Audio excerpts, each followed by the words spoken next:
other recorded session. You're going to be our first guest. We're making this as episode 1, so we're excited to have you on episode 1. So thank you so much. So let us start.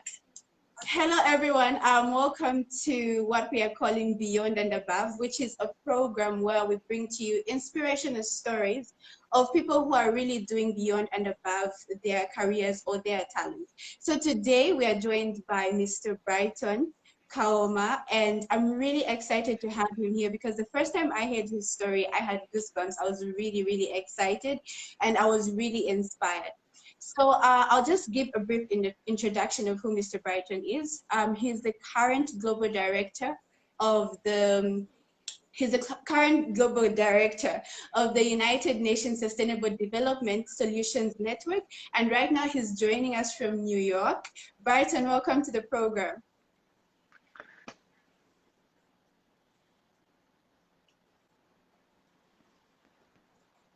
Hi, Brighton, can you hear me?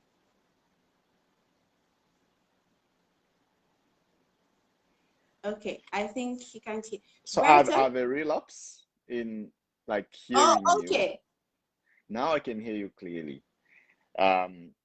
Thank you so much. Awesome. So I was just introducing you and I was just saying who you are. I was telling the guests that you are the current Global Director for the United Nations Sustainable Development Solutions Network for the youth. And I was telling them just how much you have been an inspiration to many people.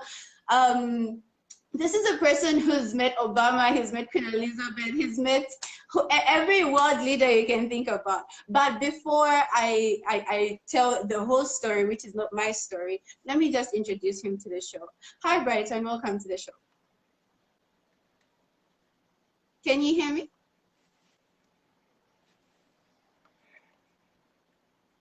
I can hear you, but I'm having like a relapse in listening. So as I'm speaking right now, I can hear your voice like playing on my sound system.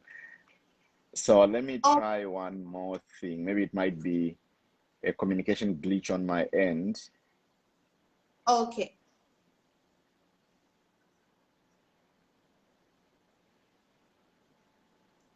How's the sound now? Okay.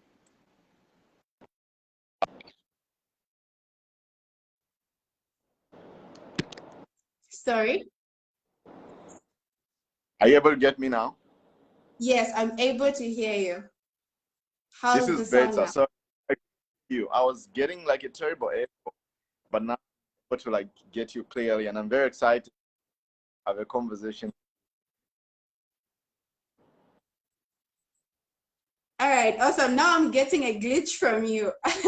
Maybe just try to speak one more time. Are you able to get me?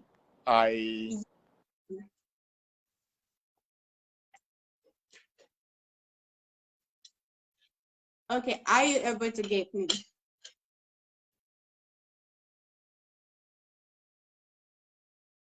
I hope I don't first down.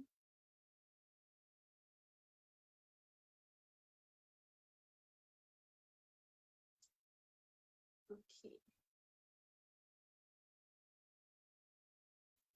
Okay, so if you are a viewer and you are watching, just comment where you're joining us from as we try to get Brighton back on.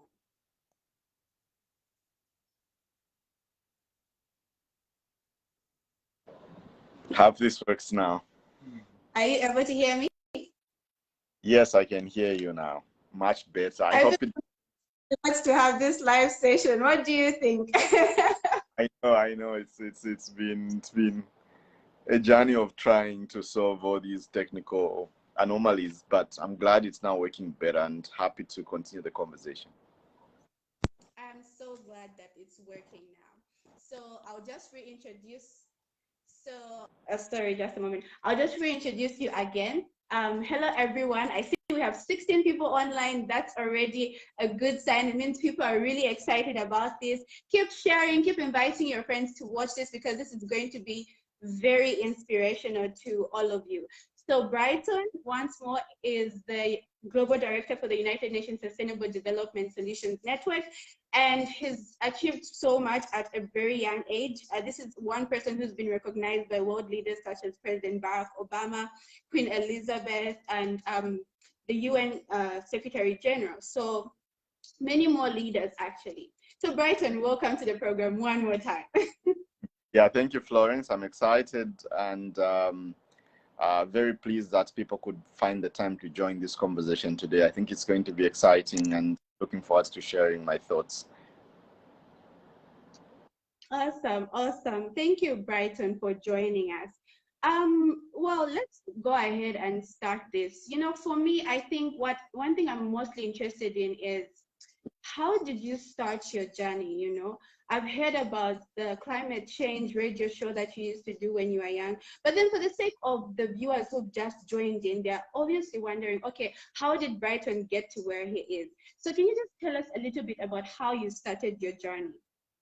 How did you tell that it's enough is enough of the climate crisis? What made you start? Yeah, that's important. And that's a very important question to ask, Florence, because when you look at the climate crisis, it's not synonymous to physical challenges like a headache that you can feel right there and then. It's a global catastrophe that is very gradual. So, for example, the impact we are currently facing of heat waves, catastrophic and unprecedented rainfall patterns, and unpredictable precipitation, all these things happened way back. They happened decades and decades ago. When you look at the current abnormalities in weather patterns, dry spells Southern Africa has been experiencing over the last few years, they've been as a result of things that happened many years ago. So the climate crisis is as a result of compounding legacy environmental degradation and challenges that have happened over the years. In my case, I started observing these changes when I was a very young person, when I was a child. And you know, intuitively, even when you're growing up as a young person, you know that certain things are wrong, certain things are not right.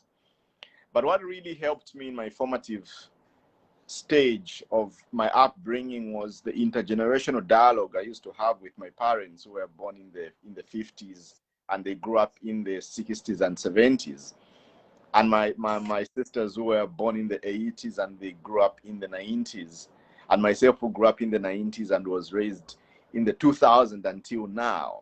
So having like that 3 generation of conversations helped me to start sense making of what was happening. Just like young people growing up in a peri-urban community where you get water from a shallow well, you walk extra mile to draw water in times of droughts, you sometimes stay behind from attending classes consistently because perhaps the bridge that connects your house and the school has been washed away. And living on the Copper Belt also made me start observing some legacy environmental degradation challenges. For example, sulfur dioxide being emitted in the atmosphere and some of its systemic challenges on human health. For example, children would experience respiratory conditions. And the epiphany for me was when I started connecting all these dots. For example, if a river is polluted because of mine exploration, and people that depend on it for irrigating their crops can no longer grow their crops and sustain their families, then pollution became an economic issue because it's infringing on the ability of local people in my community growing up that were surviving and supporting their community and families through such economic activities. When children can't attend classes because they need to walk an extra mile to draw water because of dry spells, when they can't attend classes because the bridge that connects their school and the house has been washed away, it becomes a child protection and child rights issue.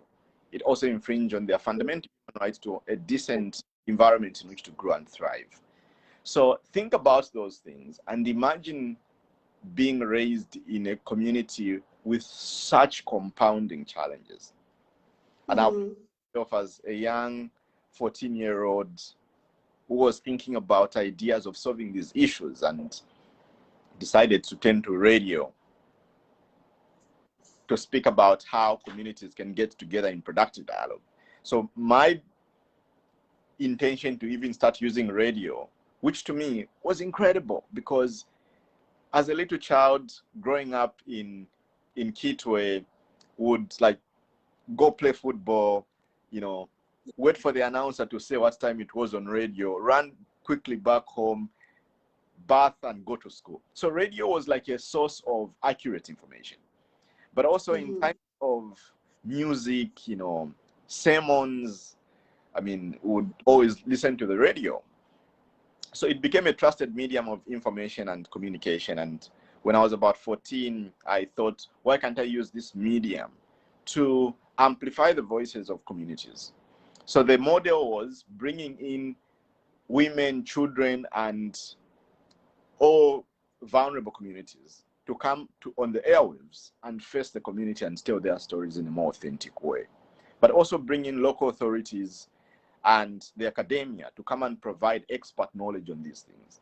So it was a way of bringing in people with competing interests, but also bringing in people that can tell their authentic stories, genuine stories, human interest stories, individuals that are at the tail end of the effects and the impact. That formed a lot of my formative age growing up. And then I later became a UNICEF Child Climate Ambassador with many other children across Zambia. And our mandate now educate other children to become environmental advocates. But I wouldn't really just confine my interest to environment. My interest also touched on environment and its pragmatic linkages to human health. Because if you are living in an environment which is conducive, you're going to prevent so many non-communicable diseases. You won't be required to go to the doctor's doorstep. Things can be prevented if we take more action and prioritize public health. So much of my interest as a young person was at the intersection of the climate crisis and public health. But also, you discover that there are particular pathogens that thrive in warmer temperatures or warmer environment. And as temperatures increase because of global warming, communities that have very little adaptive capacities end up facing the most severe consequences. So my interest was specifically on communities that are at the end of the spectrum with very little adaptive capacities. Even up to now, supporting the UN Sustainable Development Solutions Network, my passion is with communities who are vulnerable, communities that need our help, and always putting their interest first because of the challenges that they are faced with where they live. That's really amazing. You know, what actually stands out for me the most is at the age of 14, you were able to have so much passion for your community and your environment, because most of us at that age would be like, it's not my fault, it's not my problem, it's not something I should be thinking about. And I would really like to commend you for having such courage at such a young age. And it really just speaks so much about you as a person. It means you're really passionate about creating positive impact and just really looking out for people. But then my next question would be, if we go through your social media, Brighton, you're one person who has done extraordinary things. When I say extraordinary, I totally mean it. Guys, you really need to go through Brighton's profile and just really see the amazing things that he's done. But I would like you to highlight some of your major highlights from what you've achieved so far. Not to diminish your other achievements, but what have been your major highlights from your journey? Things you can point it and say, okay, I've really created impact. That's a very interesting question, and sometimes it's very challenging to speak about yourself. So thank you so much for those kind words. Well, I mean, for me, one of the most notable impacts is changing the lives of others. And apart from just having opportunities and privileges of being decorated, you know, having in-person conversations with heads of states like President Barack Obama, meeting Chancellor Angela Merkel and helping shape public policies in the G7 community, and giving in my global South perspectives, having opportunities of being the global director of the UNSDSN here in New York City. I think what really stands out the most is helping young people that are timid in communities and unable to express themselves, giving them an opportunity for them to express themselves. And I have had experiences where back when I started as a community organizer and radio broadcaster, there's been quite a number of young people that have had opportunities of mentoring. And for me, the most notable success is seeing a child from Matero or a child from Kalingalinga that went through my hands, came in so shy, got exposed to networking and learning and mentoring. And they would come to me and say, the next time you're going to be having an opportunity to speak on TV, we don't want you to do it. We should be the ones to do it. So for me, that's Wow. a success. When I see young people that are faced with immense challenges being given an opportunity to have more hope, to have more confidence, to have more faith, but also to have a renewed sense of enthusiasm about the future. And not just the future, but a better future and a better tomorrow. So that's what I describe as success. I've had opportunities and privileges of training young people through the Children's Radio Foundation as a country director for Zambia many years back when I was a student at UNZA. I've had opportunities of co-founding community and national organizations in Zambia. I've had opportunities of co-founding social enterprises in Zambia, like Impact Hub, for example, and Carton Logistics. And for me, what really stands out above everything is the ability to help young people, especially those in less advantaged and underserved communities, to have hope, to have the belief that there's a better tomorrow, and that by taking more proactive actions today and more conscious action today, they can begin to build a brighter and better future. So for me, it's the ability to be that inspiration to others, the ability to give someone hope, the ability to give young people practical examples of believing that it's possible. And I hope that I can continue to be that emblem of hope. Wow, that's truly inspirational. That's really amazing. This just shows how passionate you are about really having positive impact. Because, okay, because you didn't talk about your other achievements, I'm going to talk about them. Because you said you don't want to. It's very difficult to actually talk about it. So that's very true. So I'm going to do it on your own behalf.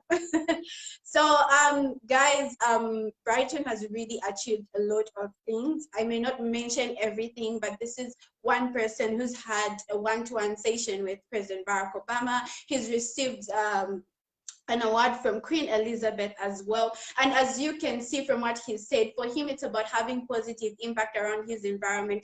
And that's what has really gotten him to where he is, because he's just genuinely passionate about seeing people come out of their comfort zone and just being who they can be, like expressing themselves to the world and bringing out solutions out there. Now, Brighton, I just would like to understand something. You are being the current global director for the UN Sustainable Development Solutions Network. What exactly does your job involve? Who exactly is a global director for the UN Sustainable Development Solutions Network? What do they do exactly? That's a very good question, and I'm very excited to have the privilege of working with over 4,000 program members of the United Nations Sustainable Development Solutions Youth Initiative here in New York City and around the world. So we are part of a signature, undertaking of the United Nations Secretary General, Ban Ki-moon, as well as the current Secretary General and other preceding Secretary Generals of the United Nations, that decided to mobilize scholars, mobilize resources, and mobilize competent individuals from around the world that can start thinking about ways of accelerating solutions toward the SDGs. So the SDSN Youth is like the legacy youth initiative of the UN Sustainable Development Solutions Network. And our mandate is to accelerate solutions by young people for sustainable development around the world. So we work across universities, we work across entrepreneurs, we provide fellowship programs for young people to think about sustainable cities and ways of creating more livable, enjoyable, and 21st century cities. We have fellowship programs that also look at providing mentoring to young social entrepreneurs. We also raise opportunities to educate young people on SDGs across universities in over 87 countries around the world. We are also a membership organization that provides opportunities for organizations around the world to be affiliated to SDSN Youth and get access to opportunities for mentorship and networking and exposure. So I would say we are an institution that works towards supporting young people to become proactive change agents for sustainable development goals. And as you already know, we are in this decade of action where the United Nations and governments that are signatories and party to the Paris Agreement, for example, signatories to many conventions like the Convention on Biological Diversity, are working towards accelerating their progress towards SDGs. And our intention as an institution is, how do we begin to think about practical ways of accelerating solutions by young people? Because there are so many innovations happening around the world, but what I see as a missing element is the ability to take a step back and see how your business model aligns with SDGs. And if it doesn't, how can you redefine and remodel your business model in order for it to the targets of the SDGs? And it's very easy to do that. But you can only begin to align your work or your life or your business to SDGs if you understand what those SDGs are, if you understand the targets, if you understand that they are quite immense, they're expansive, they are global, but they are achievable. And the only way of making them achievable is to start thinking about practical ways of integrating them in your life, in the work of your organization, in the work of your institution, and in the work of your business. So SDSN Youth works towards making that possible by providing the tools, the platform, and building a community of like-minded young people. So we have a new website for SDSN Youth, which I can be able to share in the comment box, and feel free to check our work, check how you can be part of our fellowship programs, how you can be affiliated to the SDSN Youth, and how you can also take advantage of networking opportunities and events that we usually host. Especially this year when we have the Conference of the Youth happening, we have the Conference of Parties ahead of COP26, which is going to be happening in Glasgow in the United Kingdom. And we are trying to mobilize as many young people as possible to really speak truth to power and ensure that they hold their leaders to account. Because at the end of the day, it's about us young people that are going to inherit the decisions and policies being created today. And if we decide to be bystanders and do nothing, then the future is bleak and posterity is going to judge us harshly. So my mission, my passion is to ensure that we work collaboratively with other institutions to solve the sustainable development challenges we're faced with. Amazing. That's really like a lot of information. I hope you guys are taking note of what Brighton has said. He's already given you hints of how to be a part of what he's doing, a part of the Sustainable Development Solutions Network, how you can be a part of it. Now, Brighton, I do understand that you are a former UNZA student, right? And you've mentioned how you are trying to bring in students with their projects or ideas and just really help them help you guys as well, or help the world rather, accelerate achieving the SDGs. But the issue here, I think, would be, as you were once a student, I feel students feel like they don't have the platform to express themselves, because I know people who have amazing projects. People are making charcoal out of waste products. They are helping improve climate change and all that. But then when I sit down with them and tell them, okay, but why aren't you bringing this out to the world? They say they have no platforms. So how can you encourage students who have projects going on, but then they feel like they don't have the platform? How best can they access your platforms to be able to express themselves? Of course, I understand that you've mentioned the website, but then is it the only way that they can be able to have this platform, or are there any other ways? Maybe if you can just elaborate on that. I think that's extremely important because, I went to the University of Zambia and I spent 4 years at the university. Then later on, I had the privilege of attending Columbia University in New York City. But one thing that I've learned, and what everybody should think about in this particular journey of being a student and thinking about creating impact in society, is the fact that nobody's going to hand you an opportunity. So if you say, I don't have an opportunity, I don't have a platform, then you shouldn't expect anybody to come and say, hey, Florence, this is an opportunity I'm giving to you. Because even if they did that, you won't have the competencies and skills for you to be able to execute or make better use of that privilege. It's like an old adage which says, you can be given $1 million, but if you don't have the skills and tools to utilize the $1 million, it's going to finish in a week. It's going to elapse in a week. And I think it's the same thinking. It's important to realize that you are at university for a reason. If you're in a leadership position at the university, or you're just a student, think about ways through which you can start creating opportunities for yourself, for others.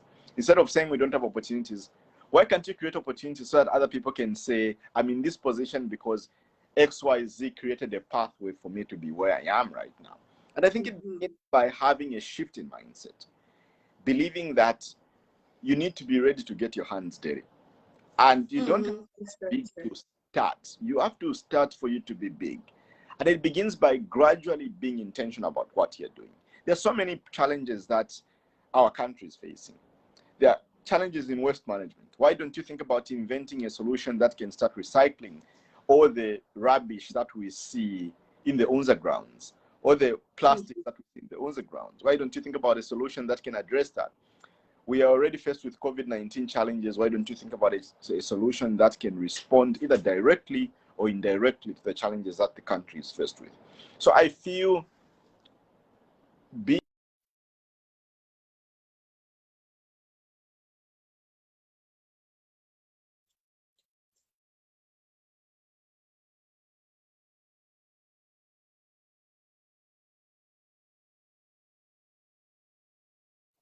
Brighton, can you hear me? Is the problem on our end? Okay. Brighton, we've lost you for a bit, so if you can just rejoin. Okay, guys, thank you so much for joining us. So we're going to bring Brighton back in just a moment. So just keep commenting and just tell us where you're joining us from. If you're enjoying the show so far, what you are learning, what you've learned from Brighton so far, just keep the comment section buzzing. So we'll just try to re-add Brighton as you do that. Okay.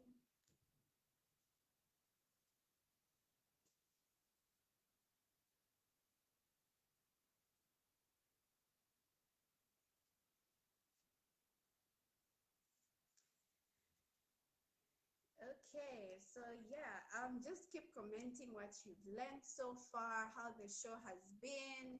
We're going to learn a lot from Brighton today. Just stay online, keep the comment section buzzing. I see you guys are online. Let me try to just give a shout out to a few people that I can see. So I can see Evelyn. Evelyn, it's good to have you online. I know you've been waiting for this show because you kept texting me on WhatsApp, what time is the show starting? You really wanted to be a part of it, and I'm so excited that you got to make it. Who else can I see? I see Natasha Miller. Hi, Natasha. How are you? I see, who else do I see? I see Catherine. I see Muma. Hi, Muma. How are you? I see Tiwonge. I see, who else? Chimwemwe Kaonga. Nice to see you. I see, who else? I see Natasha Chikalipa. Thank you for joining us, guys. Just stay tuned. We're going to have Brighton back on the show. Probably it's just a few technical difficulties he's experiencing from that side.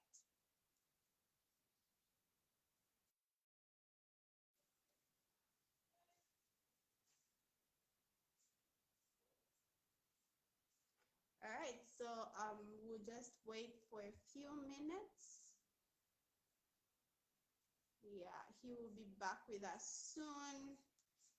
We're just trying to re-add him to the conversation because the conversation is really getting interesting, and it's just really intriguing how Brighton has been able to achieve all these things at such a young age, you know?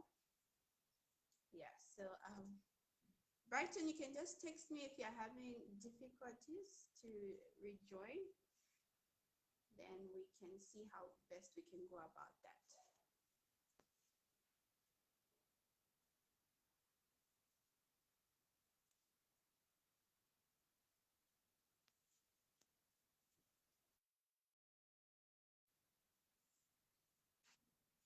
Okay, so I'm just returning. Okay, so I'm just going to give us a recap of what's been happening so far for those who are just joining us. So we had a very special guest, and his name is Brighton Kaoma.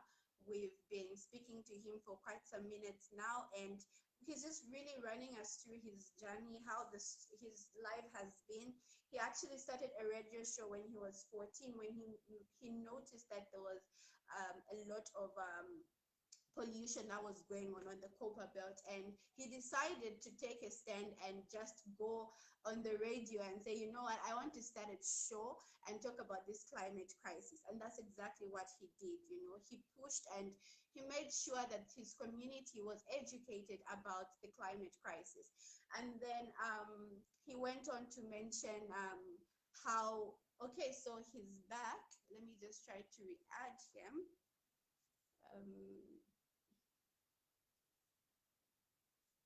Okay. Sorry, we lost you for a bit there. We lost you for quite some time. Oh yeah, sorry. I think it was a connection challenge on my end. Sorry, we lost you for a bit there. Okay, that's not a problem. I'm getting a feedback. Is it from your end? Yes, I think. Okay, no, it's from here. It's fine. It's okay. We can continue. So, you know, I like how you've put it to say that. Can you hear me, Brighton? Yes, I can, please. Okay, all right. I like how you put it that we should be the one to fight for the environment we want, to fight for the opportunities that we are trying to look for, because, you know, people are saying that, no, it's because we don't have platforms. And I feel it's a little bit laziness. It's a little bit of laziness on our part, because if you were 14 and you went and requested a radio company and say, you know what, I want to start speaking about the climate crisis. I want to educate my community, and you were just 14. And how old are we as students? Have we had the courage to actually stand up and use what we have? Because from what you've mentioned, it's about using what you have. And these other opportunities and platforms, they'll follow you once you actually start doing something. So everybody who's watching, if you're a student, or maybe if you're someone who just graduated, it's about you starting with the little you have. You have a voice. Go speak about the challenges that are happening. You have the mind to create solutions. You know, the more the problems, the more the solutions you can create as a person. You know, Brighton has mentioned about how we have COVID-19. Look around it, address the problem, you know, try to come up with a solution. You don't have to invent a cure, no. It just starts from the little that you have, and the world will notice you. Thank you so much, Brighton, for highlighting that.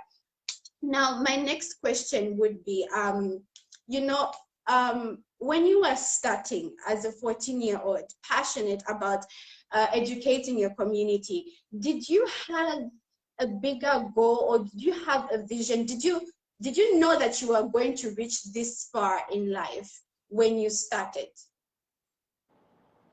That's a very good question, Florence. And I think when you think about everything that we've spoken about so far, I think the most important element of them all is your ability to be intentional with what you want to do, and realizing that it's up to you to either have a positive or negative outlook toward life. You can decide to be mean toward life because the socioeconomics of the country affects you like everybody else. Or you can decide to have a positive outlook and say, hey, I understand that we have hyperinflation. I understand that we have the pandemic, which is disrupting businesses. How can I think about being innovative? How can I think about starting something slowly and building it gradually? I think the most greatest trap that I see among us millennials and centennials is the fact that we see things at the end of the continuum. So we see things in the best case scenario. I think what would really allow us to start even inventing and creating and starting things is flipping the dice and seeing things from the beginning, from the Genesis. And I think even when we go to the Bible, everything started from the Genesis. Things started growing gradually. But if we start seeing things from the purview of an ideal case scenario, then it devoids us the opportunity to start small and gradually. And I think you can ask anybody, you can ask any business conglomerate, you can ask Dangote, you can speak to the UN Secretary General or any leader globally. They all began by taking the baby steps, taking the small steps. But what mattered the most, and the most common thread, is consistency. How do you remain consistent in the way that you do your work? And also, how do you look at very simple things like managing your time when you're in university? What do you dedicate your time toward? Do you want to be at every chill spot happening in the city? Or do you want to have time to, you know, think back, ideate?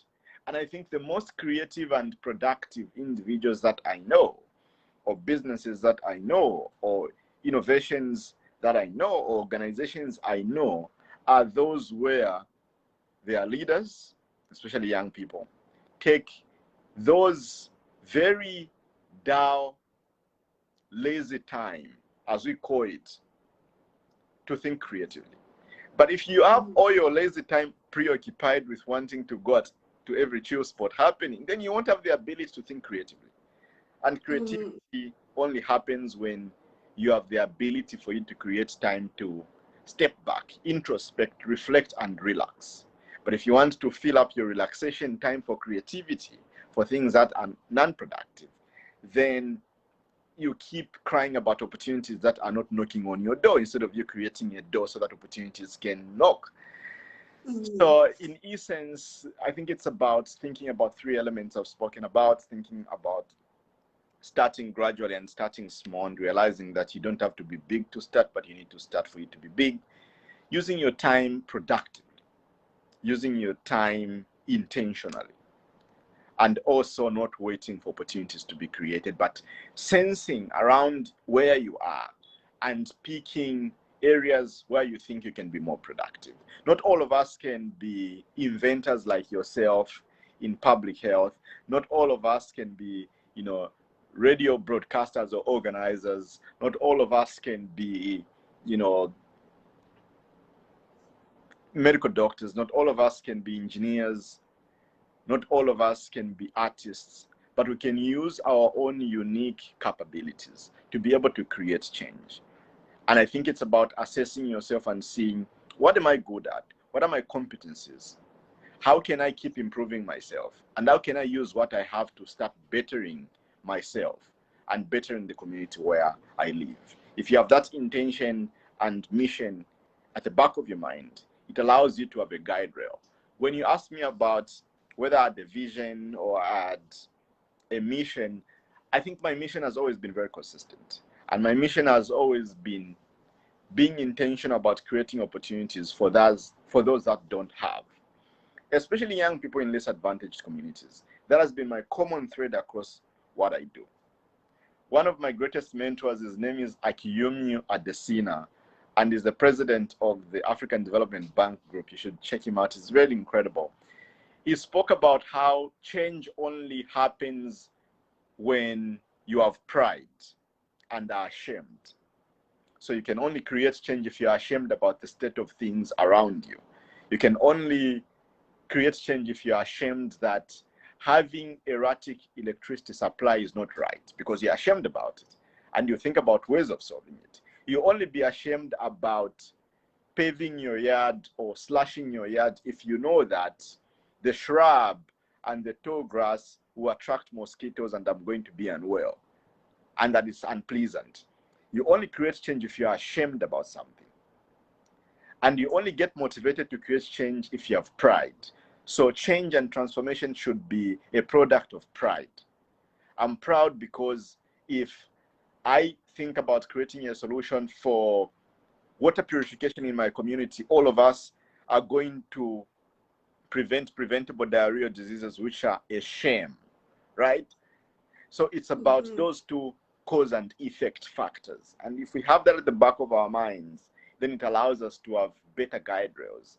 And for me, I do what I do because I'm ashamed that my people in my community, in my country, are unable to afford 3 square meals. I'm ashamed that we still have diarrheal diseases, which shouldn't be the case. I'm ashamed that communities during the rain season are still having cholera, which should be a condition of the previous century. I'm ashamed that we don't have better education and that right now we need to think about state of the art learning. If you're ashamed about these things, then development work becomes something you do with intention and purpose and pride.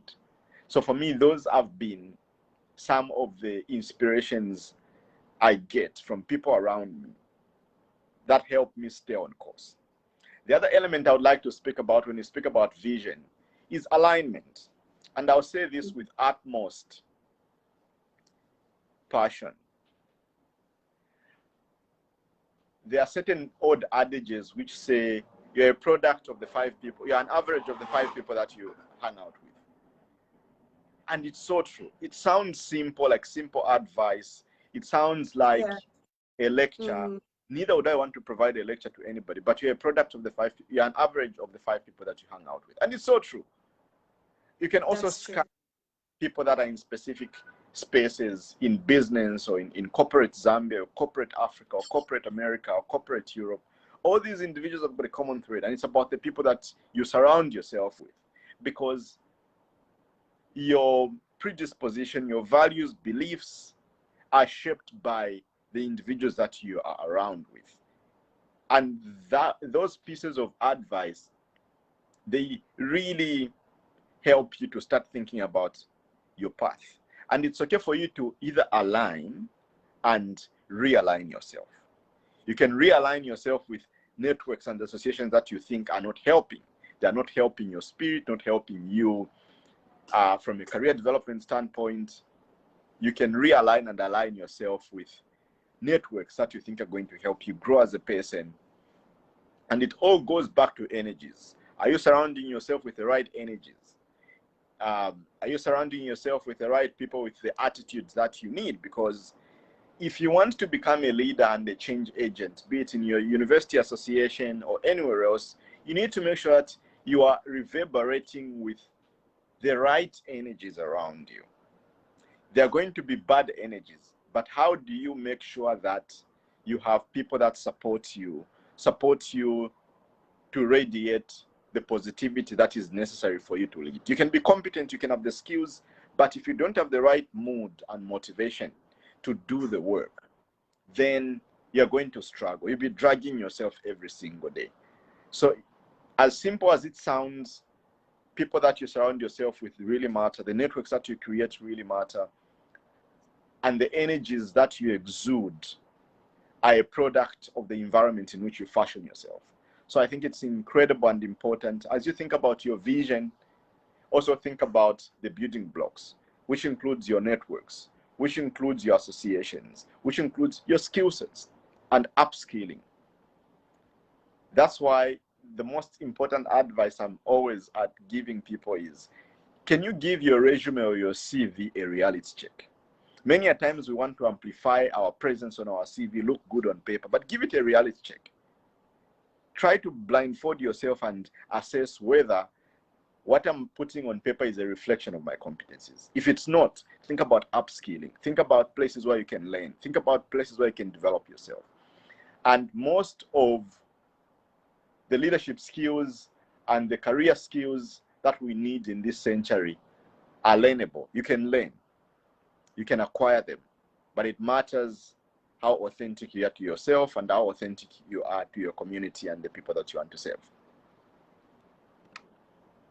Now, Brighton, you've really shared some really priceless information over there. And I'm just really excited that all these viewers get to learn so much from you. Guys, if you've just joined us, we are joined by Brighton Kaoma, who is the current Global Director of the United Nations Sustainable Development Solutions Network, and he's joining us from New York. Now, something really popped up when you were talking about networks. I've noticed that you're one person who's really good at networking, and I feel it's something that we as young people, especially from Africa, don't really understand.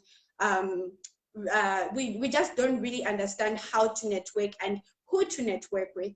I would like you to really just define what networking is in your own words, how you think what you think networking means, and how networking has really worked out for you. So if you can just run us through networking.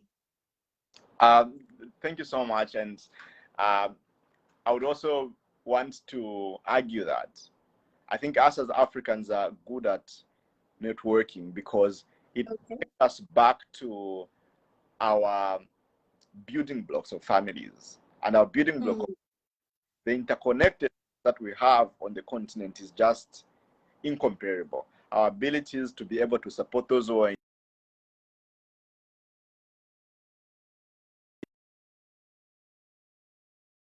in need of support, our abilities for us to think about ways of collaborating and co-creating solutions is just incredible.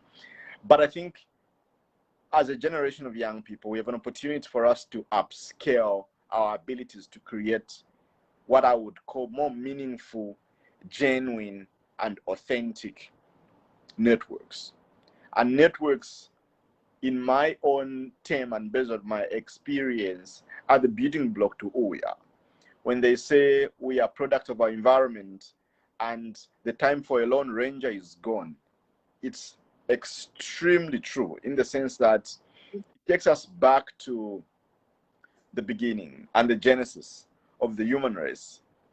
Everything was based on our abilities to use resources around us.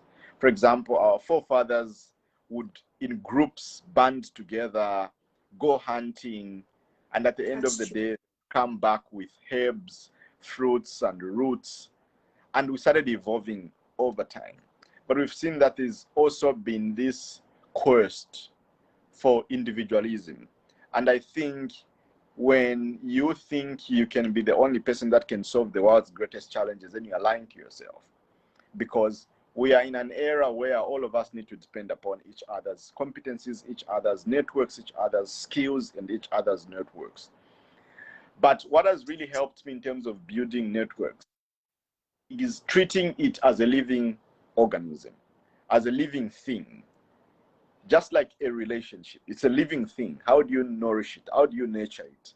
How do you make sure that it has the necessary water, the necessary sunlight for it to produce fruits. And relationships and networks in this case take us back to how we harness opportunities. I've had privileges of getting opportunities based on the fact that XYZ spoke to XYZ and then something worked. It might seem like others might deem it and describe it in certain words, but I feel that above your net worth, your network is priority. And when they say your network is your net worth, it's so true. And it's not that all these networks need to happen in a day. It's about going to places where you can meet new alliances, where you can meet new people, where you can cross-pollinate ideas, not being shy and unafraid to voice yourself when you're in specific fora. I think it's important for you to always find places where you can find individuals that can meet the gaps in terms of your skill sets, but also be in places where you can meet individuals that can help you grow and become a better person. And I find it extremely helpful when you're intentional about it, because there are particular principles that help you build stronger relationships. For example, how do you respect people that you meet? How do you manage your time? How do you make sure that you keep your relationship with them professional? How do you also make sure that you become very self-aware that you meet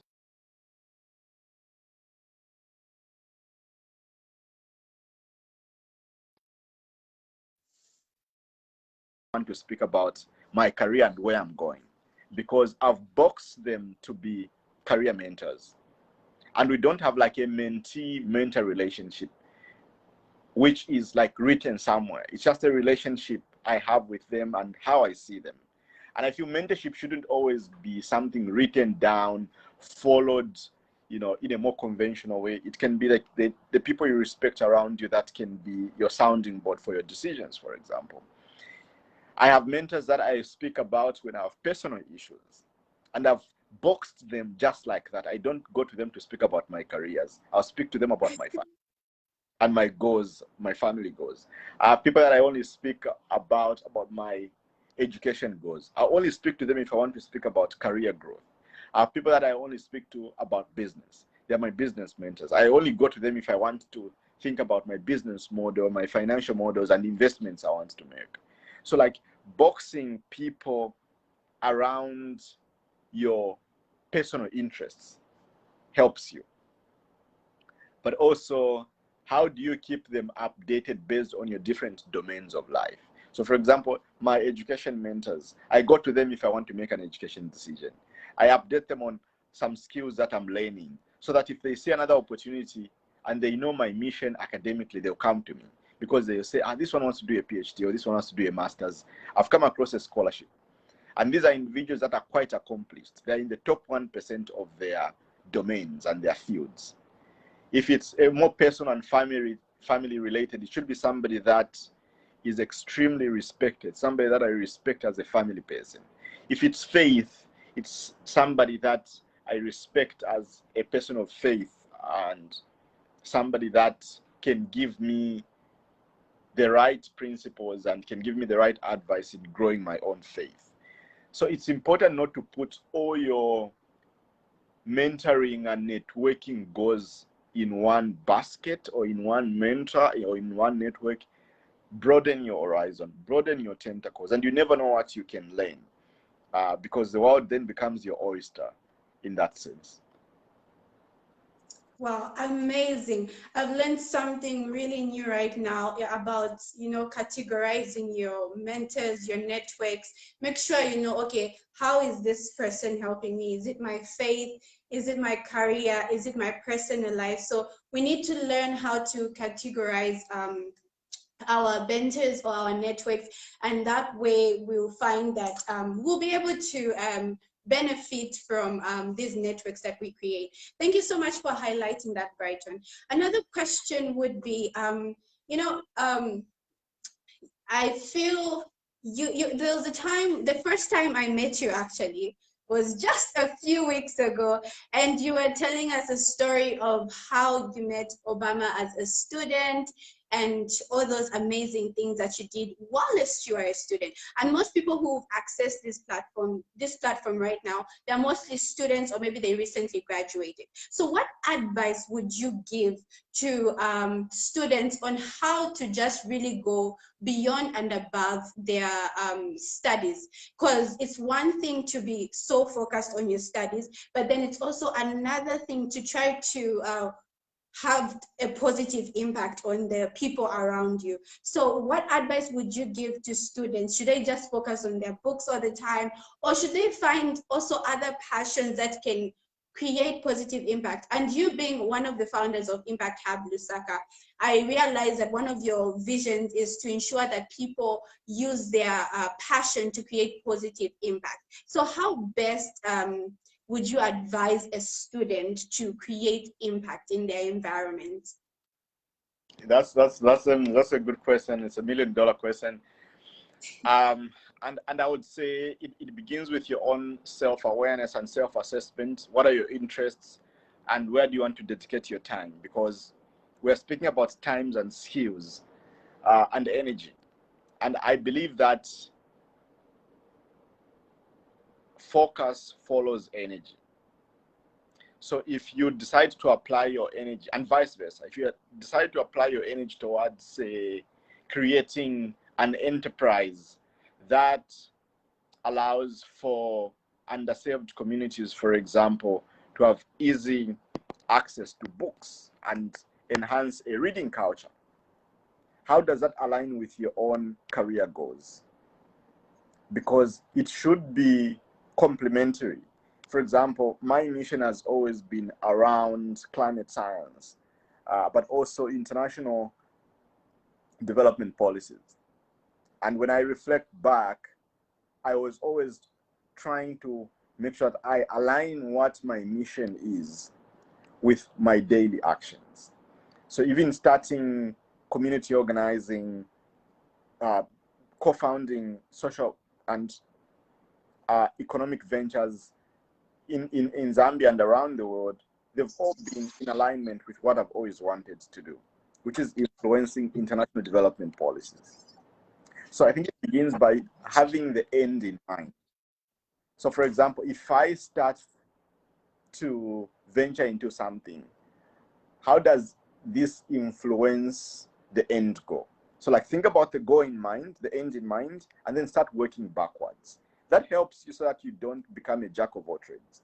That also allows you not to focus on things that waste your time. Because many a times we do things that end up wasting our time, and we end up becoming extremely frustrated as young people. So it's really important to take time to reflect, assess your skills. Where am I lacking? How can I develop for me to become more impactful in my field? And always aspire to be on the top 1% of what you do. I've always dedicated my time and passion towards what I want to do. If I say I want to work on, for example, radio, there were so many challenges that came with that. Sometimes you would walk to the radio station, 1 kilometer into the journey, it begins raining and you are drenched when you're getting to the studio. So you discover that there's certain challenges that come. For example, you'd be frustrated by people around you. You would start with people and others fall out because they're not getting paid. So there are so many challenges that you end up facing. But if you're intentional about it and you find fun in doing it, then it becomes easier to do. But if you don't have a passion and you're not finding happiness in what you're doing, then you end up experiencing burnouts. So like find something that you love. Find something that you are really passionate about. Assess how it aligns with your end goal, the end in mind. And then think about the easy steps you can take to start working towards that. And it doesn't have to be rocket science innovations or rocket science solutions. It could be you thinking about how you can create jobs. How can you create job opportunities to create employment for young people? How can you think about solving a challenge? But you only become more impactful when you're addressing a problem. If your intention is to only make money and make money without addressing an important challenge, then you won't create more sustainable impact. It's going to be far-fetched. But if you understand why you are doing something personally and why you are doing something for society and for the community and the country, and align those two intentions, then it helps you to make sure that you don't fall through the cracks and complain about how society is so unfair and the economy is so unfair, because the economy is unfair for everybody. But in the same economy where people are thriving, we should not have any excuse why we shouldn't thrive.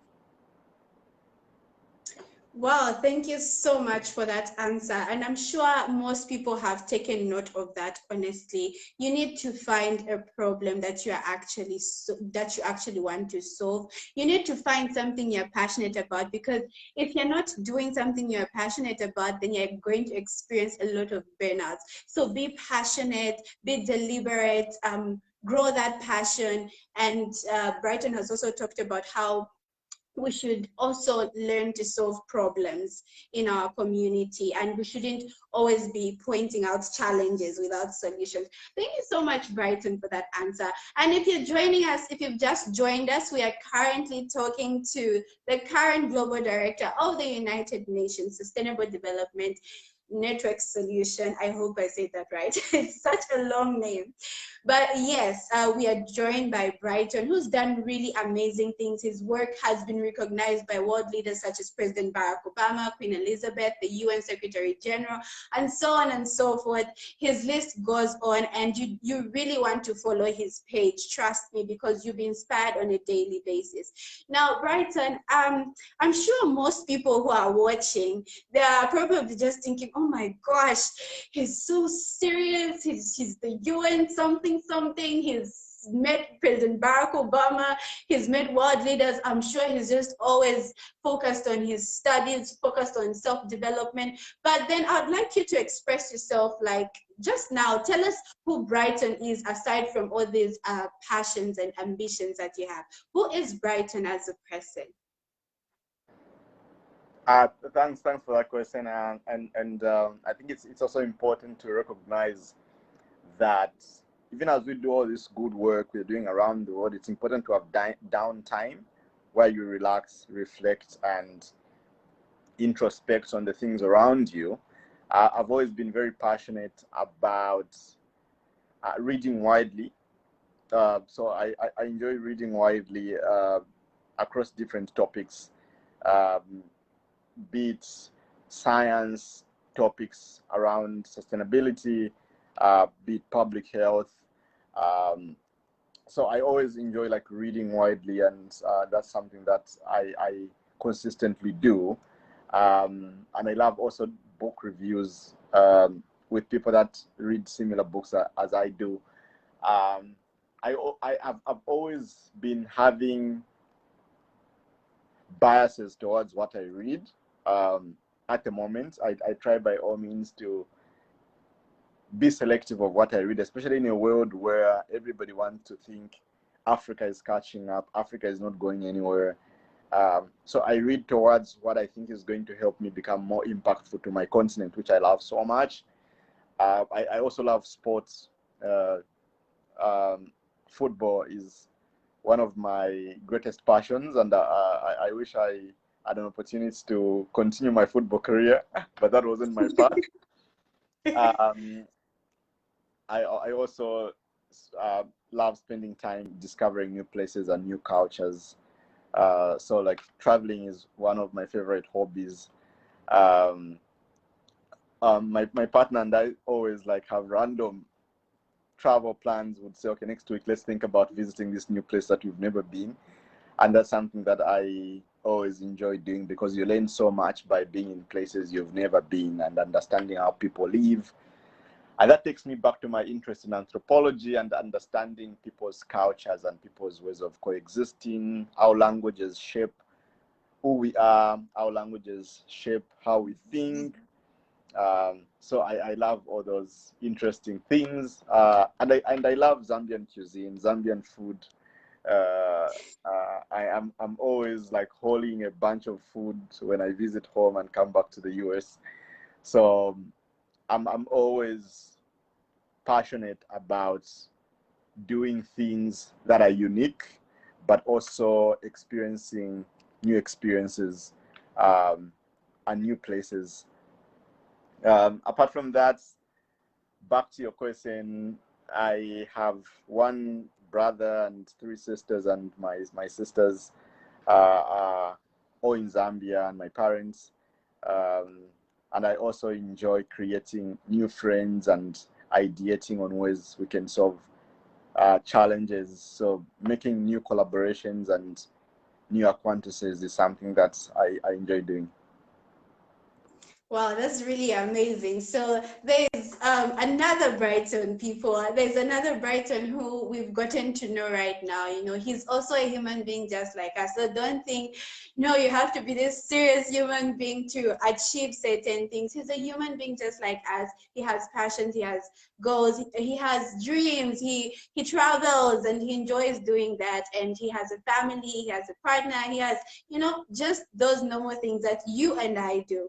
So, Brighton, unfortunately, we have to conclude with the program. We would have just loved to keep interviewing and keep asking you questions because we're learning so much from you, and this wisdom that we are getting is really priceless. As we conclude, what would be your word of encouragement, not just to students, not just to youths, even older people? What would be your last words of encouragement to encourage people on life in general, and also how best they can accelerate the achievement of the sustainable development goals? Because, you know, these sustainable development goals have been created for all of us. They're looking out for all of us, but then how best can we be a part of change? And also, how would you encourage us to just go about life in general? And also, when you're done with that part, just share with us how people can follow you, either um, your LinkedIn name, your Instagram name, your Facebook name, whatever people can follow you, so that they just get to follow your journey and just be happy with your achievements together with you. So please, the floor is yours.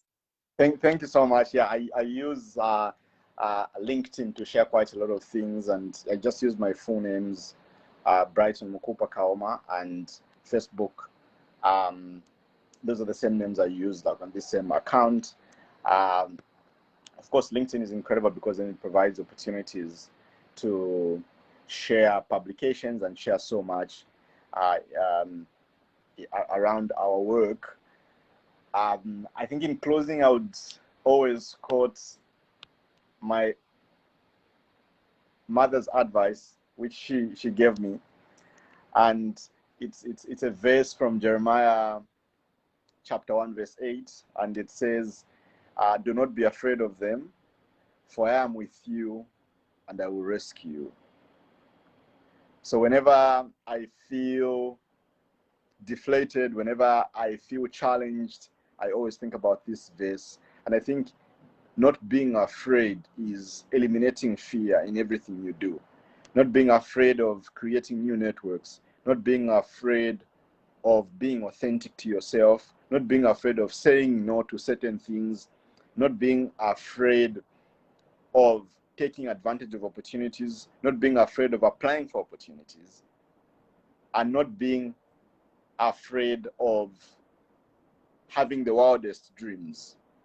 So I always think about that, and the only advice I can give people that are joining us and students is that do not be afraid. Do not be afraid of being the best at what you do.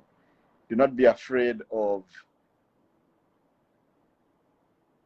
trying new things, and do not be afraid of being the best student, because anything is possible, and the Lord your God will rescue you. Whoever you believe in will rescue you. In my case, the Lord will rescue me. So Okay, I'll wow. thank you, and I'm thankful for inviting me to participate. Well, thank you so much, Brighton, for joining us. I'm sure everybody is not going back the same.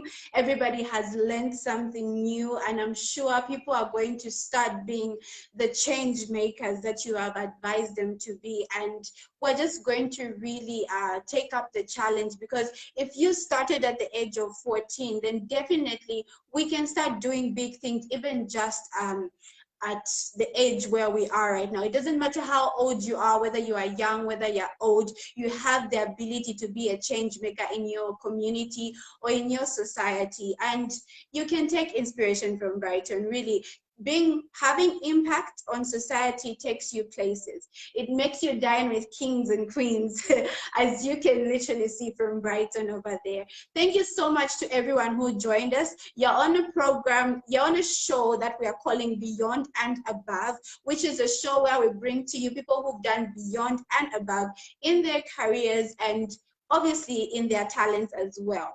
Next week, Friday, we have a very special guest. Her name is Liapa Mbewe. She's an award-winning financial advisor, and you don't want to miss that show. Just like this show was awesome, even next week's show will be really awesome. Thank you so much, Brighton, for joining us. We're really, really grateful. Thank you so much.